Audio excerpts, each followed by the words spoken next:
Hello everyone. Cloves are actually immature, unopened flower buds of an evergreen tropical tree from the myrtle family. While fresh, they are pink, and when dried, they change color to brown. They look like nails. In Latin, cloves are also called clavus, which means nails. The streams and in prominent for part flower buds.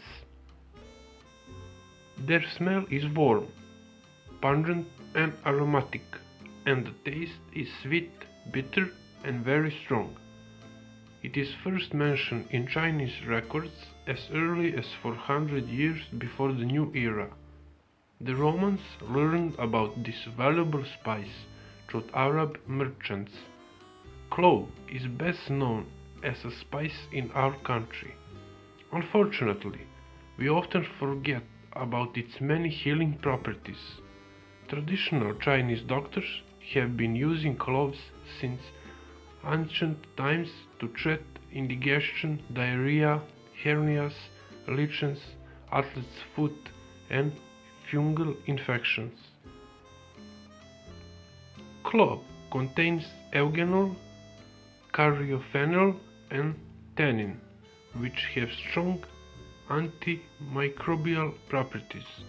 These substances travel through the bloodstream, killing tiny parasites, their eggs, and larvae.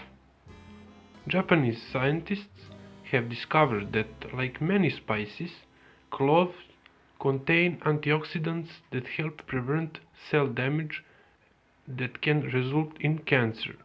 Healing effects of cloves improves digestion, helps with respiratory infections, relieves toothache, destroys parasites and bacteria.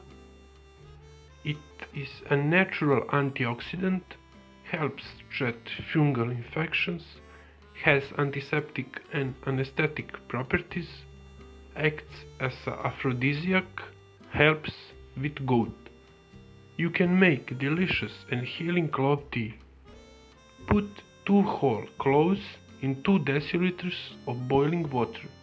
You can add a little cinnamon to taste. Cook for 10 minutes, then strain. Drink 2 to 3 cups of tea a day. Thanks for watching.